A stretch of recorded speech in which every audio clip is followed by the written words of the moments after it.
బొట్టే పెట్టి అట్టుకొని పెడదామా ఇది పట్టుకోమ్మా అలా పట్టుకోమే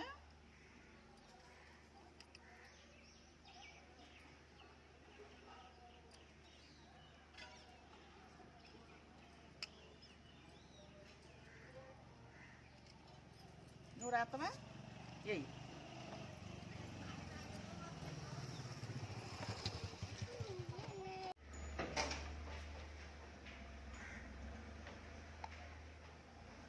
చేపలు బాగుంటుంది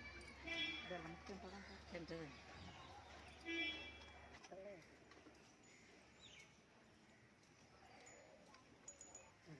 పెట్టింది